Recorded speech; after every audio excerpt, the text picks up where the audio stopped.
at Summer Jam, he was able to get that stopped. You think more artists are going to disassociate themselves from Jay-Z now that those allegations came out? Hell yeah, nigga. Wait, right now, no. One ain't enough. When the next one come, or they yell Foxy Brown, that's when everybody gonna scatter. If they see the Foxy Brown shit come into fruition, like it becomes a real thing to where like he's getting charged for it, or like she's getting pulled in. Oh, they gonna scatter like roaches, bro. As soon as the light came on, but it's so many people. Like I'm not gonna let them act like they not Jay-Z supporters. Like the Norries, the Bleaks, the Lenny S's, all of them. I'm on they asses. Y'all niggas better ride with this nigga all the way through till the wheels fall off. I want to see y'all, like, don't do them like they did Puffy.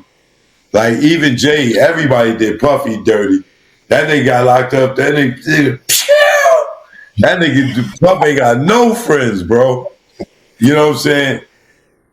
You went viral recently, Choke, man. A lot of bloggers was kind of taking some of your lines, man, and kind of running with it. And they were saying you were at the actually taping of Jamie Foxx's special? Yeah, I was there. Like, did he actually say that he was poisoned by Diddy? Yeah, he did. I don't know if he said the word poisoned by, but yeah, he said Diddy's the one that put him in the hospital, and he called the police on his ass. Now, damn, he was like dead ass serious, bro. Like no cap. I thought he was serious. He didn't look like he was fucking joking to me. Like, yo, and I saw his special, and ask anybody that went to the special. He had way more than 2 Diddy jokes. And especially he did 2 to 3 Diddy jokes. That nigga gave Diddy at least 40 minutes. He killed TD Jakes. I mean, he bodied TD Jakes. And he didn't put that in there. He mentioned Craig Mack, Biggie, Tupac, and maybe somebody else, all in regards to Diddy has something to do with them getting killed. And he took all that shit out. So, all y'all out there talking about, oh, yo, Choke, why you lied on Jamie? Tell him to show you the raw tapes. Because I'm not lying.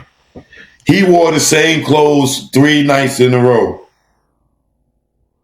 His daughter wore the same clothes 3.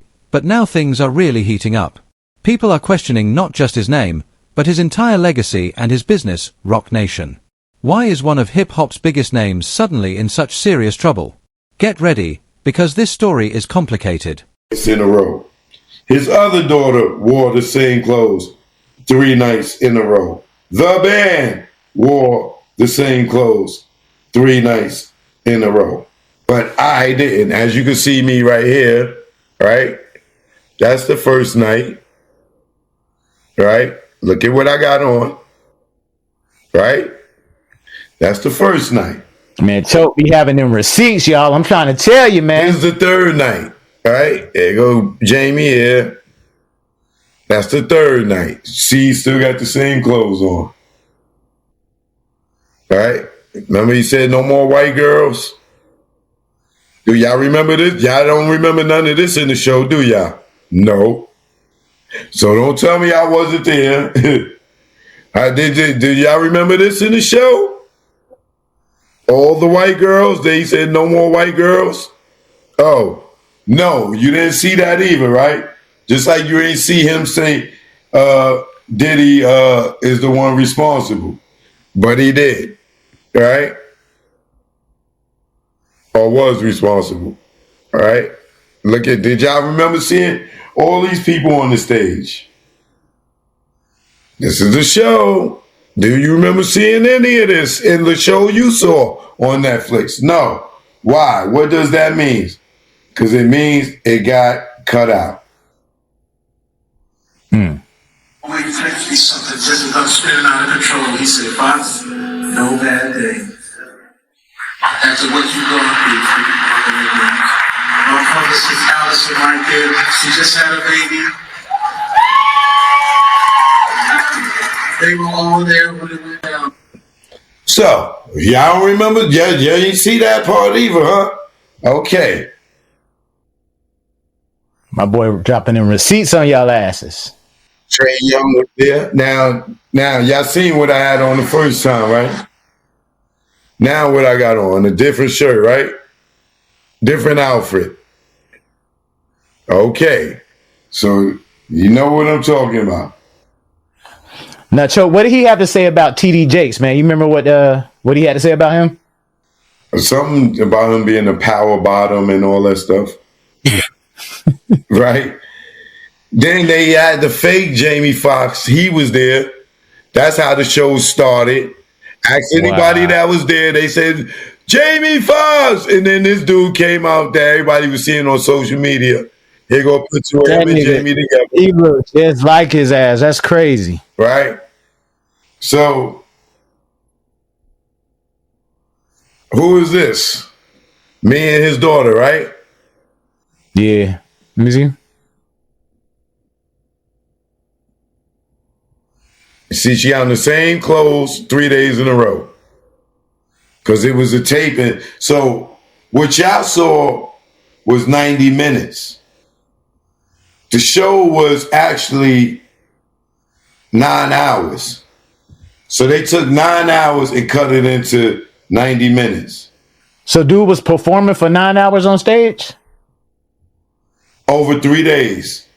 Damn. He did a show Friday for 3 hours, Saturday for 3 hours, and Sunday for 3 hours. Or Thursday, Friday, and Saturday. I can't remember.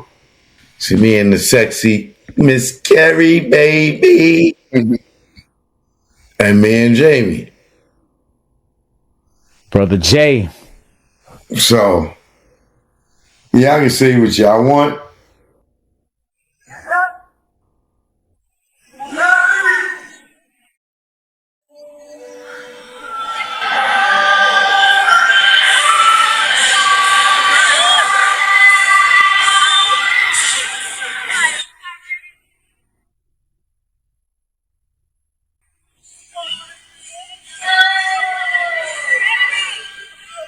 So don't tell me. And if y'all look in the audience, y'all see me sitting there. Right? Now look, let me show y'all something even better. Here go one. Me right here next to Jamie, right? Look what I got on. Right? Camouflage hat and the blue and white or green and white checkered shirt. Right? For all those who talking about I lied. Let me show y'all something. Now, look, there go me in the crowd. What I got on? Mm-hmm. Same show, right? How did I change my clothes? Right? Look. Look. I'm at the show with a shirt and blaze on, right? Ain't that the same guy? That's me, right? Okay. how did my clothes change? One thing they always gonna do is hate on you, bro. You know what I'm saying? They're gonna call you cat. These receipts show you. Oh, so I ran home, changed clothes, and came back. Like, yo, man, these people was funny, bro. Trust me. He said it. He cut TD Jakes' ass up, my nigga. Yo. Oh, that's shocking. That's shocking. It was so much. Yo, trust me, the show was better live than it was what I saw on Netflix. Like he has so many great Diddy jokes. I mean, so many great Diddy jokes. Oh my God, he killed TD Jakes. He took out the best They took out the funniest parts. But I know. And then the other thing for all y'all, he did that show 3 nights in a row. Everything he did before. Y'all think he really cried all 3 times? Y'all seen him cry on the show when he's hiding behind his daughter like this? It's because he couldn't cry again. Like, that whole thing, it was a TV show, man. It was a soap opera. It was scripted. This thing had the 2 big-ass monitors in the back, the teleprompters. Them shits was jumbotrons. The nigga was messing up. Y'all ain't get to see all the mess-ups. Wait, hold on. Him running off the stage. Hey, Chris Messler, how that joke go again? And come running back out. Y'all ain't get to see all that. You know what I'm saying? But he gonna cut it out to try to make us that saw it and heard him say that about Diddy. They gonna cut it out, try to make it look like that it wasn't said. All they gotta do is run the raw tape. Run the raw tape of the show. Don't edit it. Just play it from beginning to end, and I guarantee you will see it. I'm telling you, that nigga ranked on Diddy for no less than 30 minutes. No less than 30 minutes. And the nigga put 3 Diddy jokes in there. I mean, when I say he ranked on Diddy for no less than 30 minutes, in the Netflix special, I don't even think he gave Diddy 60 seconds. This is how much I'm telling you they cut out, bro. So they took all that Diddy stuff out in the TV. All of it. Damn. All of it. I know you were shocked when you seen the show. I know you was like, damn, like what happened to all the other stuff? Yeah, because me and my homegirl that went together, on the first show, she was like, yo, I don't remember some of that. I was like, yeah, because that was from the third show and shit. But she was like, man, he cut out too many jokes. Yeah, I'm telling you, it was funnier live, even though it was a bunch of hiccups and stuff like that, and we had to wait for them to move. But he cut out too many jokes, bro. He cut out way too many jokes.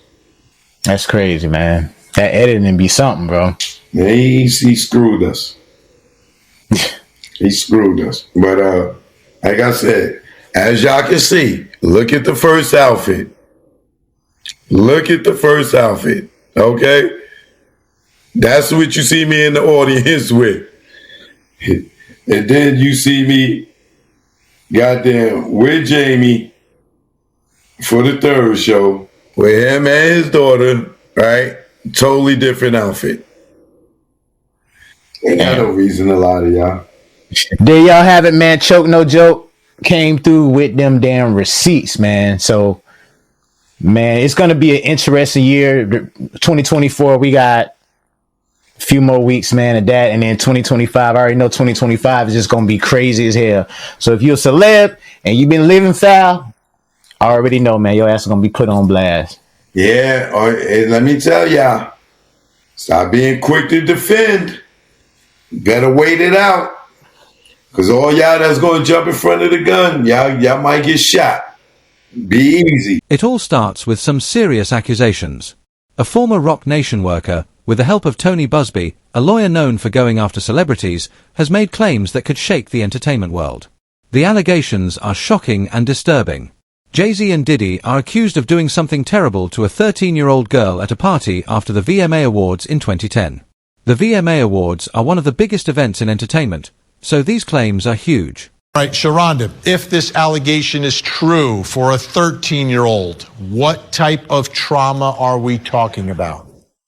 And we're talking about extensive trauma. We're talking about, frontal lobe issues, temporal lobe issues, where we're talking about memory, we're talking about an increase in anger, an increase in frustration. We're talking about sensory fragments where you remember sense of smell, you remember everything, every little detail because you're stuck there and you can't progress and you can't move forward. I think there are also other things we have to consider. In studying this case, the alleged victim reported that she, struggles with autism and she had a brain injury. And so when you add those factors in there and she has a history of epilepsy, those things also affect memory. And I think that that's the part that's going to make this pretty challenging. But in the effect that there's some sexual trauma there, there's going to be a lot to pull apart with a case like this. Okay, now the lawsuit says after the alleged rape, the teen ran from the party and called her dad to come pick her up from a gas station. Chloe Mellis at NBC News spoke to the unnamed accuser and her father in this investigative report. We rode home in silence. He didn't ask me what happened. He didn't ask me what I did or where I was. In an interview with NBC News, her father said he could not verify the claims. Quote, I felt like I would remember that, and I don't. I have a lot going on, but I mean, that's something that would definitely stick in my mind, he said. When we asked the woman about the contradictions in a phone interview on Friday, she said that she stands by her statements. I have made some mistakes, she said. Honestly, what is the clearest is what happened to me. Okay, Sharonda, what are your thoughts about the latest statements from the accuser and from her father, who was, according to her, the one who came to pick her up? I think it's difficult to tell someone who says they've been raped in the way that she explains it, that they haven't been. So I can't necessarily question her truth. I think it's important to note that those around her who she named that was also involved in or supported her during this tough time, they don't remember the situation. And so I think that those raise flags. But I also think that there is a lot of struggle with memory. And if we're talking about drug use, and like I said, we're talking about temporal lobe issues, then we are talking about questionable memory. How much do you remember? How much can you say was fact versus how much is maybe vicarious trauma? And what vicarious trauma is when you've heard the narrative so many times that you begin to believe that it's your narrative, and you will take on these feelings, beliefs, and ideas as if they're yours. And I think with all the other things she has going on, those are things that will come into question if she was someone that I was seeing. Not necessarily questioning her truth about being raped, but I would definitely explore all those possibilities. And how about the passage of time here? We're talking about 24 years later, right? This goes back to 2000. It's 2024. Going back 24 years to remember something that happened to you when you were 13. When these accusations came out, people reacted quickly and strongly. Jay-Z didn't just deny the claims, he called them ridiculous. He also accused Tony Busby of trying to blackmail him, saying the whole thing was an attempt to damage his reputation. But as time went on, new accusations started to surface, changing the story in ways no one expected. How accurate would you expect those memories to be? I think when it comes to trauma victims, 20 years ago feels like yesterday. So I do think that there is some details that they will remember. They will remember scents. They will remember sounds, voices. They will remember all that as if it just happened yesterday. So I don't think that the time frame of it all, plays a huge factor. Now, I do know that there are some clients who will block things out, but the minute you start unraveling, it will come to them with such clarity. So I don't think that 20 years ago makes any difference to a trauma victim, because to them, it feels like yesterday or like they're still in the moment. And that's what hypervigilance is. And is there any way from your perspective when you're talking to someone to work through to figure out what is an actual memory versus what is perhaps, your mind playing tricks on you or some impact from the trauma itself? Is there any way to peel back any of those layers, or is it just is what it is? No, I have many tools that I use to peel back those layers. I definitely create trauma narratives, or I allow the client to create the trauma narrative. I do dissect what they've been watching, who they've been speaking to, what they've been listening to, because sometimes those things can come up in the narrative or in the story. And so I have to help them pull apart what is real versus what they feel. And those things prove to be pretty successful with most of the clients that I've worked with who have been victims of sexual and physical trauma. And I think a lot of times they're able to say, you know what, I did see that somewhere else, or I heard that, or I've owned that, and it doesn't belong to me. But that also comes with doing really good extensive trauma work. So I think someone definitely should sit down with her and piece apart what is it that is real versus what you feel, because making mistakes in a situation like this is pretty critical and pretty crucial. So it's important to be very clear. Sharonda Brown, always great insight. We appreciate your valuable time. Thank you so much. All right. You're welcome. My think tank's still with us. Al Wunsch, Darnell Crossland, and Jennifer Brandt. So Jay-Z responded very quickly now after this latest revelation and said this incident didn't happen, and yet he filed it, meaning the attorney, in court and doubled down in the press. True justice is coming. We fight from victory, not for victory. Jennifer Brandt, what about this whole thing from Jay-Z's perspective? If none of this happened, if absolutely none of this happened, what should he do? What will he do? Well, I think at first he's going to disprove these claims and, and show that he wasn't there, or come up with some reason, why this is all false. And there are some inconsistencies in the story already. Whether he goes after her now, goes after the victim. I mean, there's probably... Tony Busby isn't backing down. He's now accusing Roc Nation of using unethical and possibly illegal tactics to discredit him. Busby claims that people sent by Roc Nation pretended to be government officials, showing fake badges, and tried to manipulate his clients. It sounds like something out of a crime movie, but these are the serious accusations being made in court. This is kind of what people have been waiting for. When Tony Busby came out at the beginning of October and he promised to name other people co-conspirators, the facilitators of foul play, he called them. Was that kind of what you were seeing online, just comments of, oh, okay, it's beginning? I think, since Diddy was arrested and the idea of his parties, people have been clamoring for additional names, other celebrities to now be pulled into that. And Jay-Z is one of the biggest celebrities so far. It's pulled into it. So, yeah, people were kind of waiting for a moment like this. And if you listen to his lawyers, some of the things that they said that were pretty interesting is he's not a target. He's not a probe or things of this at the criminal investigation, because if he was a target, he would have received a target letter from the federal authorities saying, you come and sit down and talk to us. So his lawyer said, without saying, the federal government on the RICO allegations have never talked to Jay-Z. That's basically him saying, I already know nobody's looking at me criminal. Cheyenne, it's been said that Jay-Z personifies the American dream, his backstory, his rise. Just to reiterate how huge this is, talk about Jay-Z as a sort of cultural force.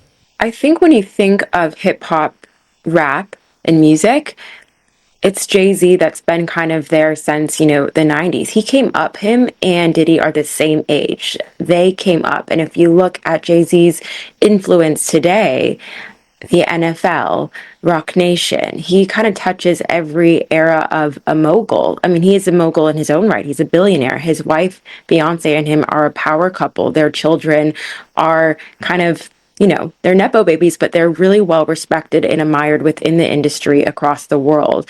And Jay-Z has gone from, a New York rapper to a very sophisticated mogul who is well respected across all industries. So for him now to be brought into this is kind of really shifting the plates of, the scope of these allegations and just who they can touch, and at a seemingly untouchable level. Yeah, I just want to touch on a little bit there, the evolution of Jay-Z, because similarly to P. Diddy, he's had different personas. We've had Jigga Man, and that's maybe how you knew him at the beginning. But in recent years, I'm like past 8 years, he's really rebranded himself as, you know, the therapy with Beyonce, the talking about his mistakes in his marriage, the Black Billionaires Club, the Black Excellence, the philanthropy. And part of that, yes, how they've chosen to raise their children is very well respected. You know, Blue Ivy, they've spoken about her work ethic and her sort of having to go on tour with Beyonce and prove herself. It feels shocking, I think, to a lot of people that this version of Jay-Z, which is a very family-friendly version. Busby even posted about the situation on Instagram, saying that Roc Nation went too far, got careless, and even got caught on tape trying to carry out their illegal plan.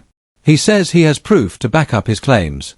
If this is true, it could have serious consequences not just for Jay-Z and Roc Nation, but for the whole entertainment industry. Is the one who's been hit with these allegations of sexual abuse. I mean, it's shocking. I mean, also, you have to remember, when they were coming up or in their 20s and 30s, we're all allowed to grow and to evolve and to be, you know, better versions of ourselves, especially as we, grow up. But it is just shocking. This allegation just popped up. And he goes back to, like, look at what I've built. This is not my character. I'm heartbroken for my family. This does not align with my moral code. We have a code of ethics, and I would never hurt a or never hurt a child. So he's denied this, like, full-heartedly. There are a lot of questions that people have after reading the lawsuit, hearing about the lawsuit. Sean, I've just got to fire some at you because I'm a bit confused. The filing and then the refiling, is that a normal thing? What's going on with that? Yes and no. We have a statute that allows, when you're talking about sexual assault, you can file as a Jane Doe, or you don't have to name a person if you don't want to. Is it normal? No, but the law allows it. So, normally that does not happen. Now, one of the things that I think came out, Jay-Z's statement that flat out said, fair is fair. You're suing me. Let me know who my accuser is. Stop being anonymous. Show your damn face. Show yourself. Because in America, we are allowed to face our accusers. And so you have filed a suit against me anonymously. The damage is done. Everybody is talking about my reputation. I need to now know who you are. And I think that's fair. I really do. Because he should be allowed to do his research. Was this 13-year-old girl actually at the party? Was he there at the same time at the party? Where the heck were this person's parents? How can I fight these allegations if I don't know who you are? So, is it normal? Yes. Is it rare? Extremely. But sexual assault cases are different. So if they filed with Jay-Z listed as celebrity A. Yes. Right. So then yes, when they refiled and they added his name to it, are we to assume that is because they got more evidence? They felt more confident in their claim? Why would you do it then? Because they sent him a demand letter and they basically said, look, we're naming you in this lawsuit. We're suing you. If you want to keep your name out, pay us. And then Jay-Z, I'm assuming, sent him a letter back and said, I ain't paying y'all. What was the phrase? One red penny. Said, well, Jay-Z said, I'm not paying you, which means the settlement broke down is the easiest way to describe it. We tried to settle. It broke down. So I'm naming you in this lawsuit. Okay, but wait a minute, because Tony Busby said that they did not ask for money. They asked for mediation. Correct. A confidential mediation. They wanted to sit down together. They wanted to have a confidential mediation to see if they could settle. Okay. Mediation. Is it a normal thing to ask for? Why? I'm trying to put myself in the mind of somebody who may possibly allegedly have suffered this. Mediation, why would you want that? In some states, it's not even that you want it, it's required. Like in our state, when we file a lawsuit, before you can get in front of a jury, you must tell the judge that we attempted to mediate and attempted to work this case out. You must do it. Okay, you said this is filed federally, but that doesn't mean it's filed criminally. No. If it's within the statute,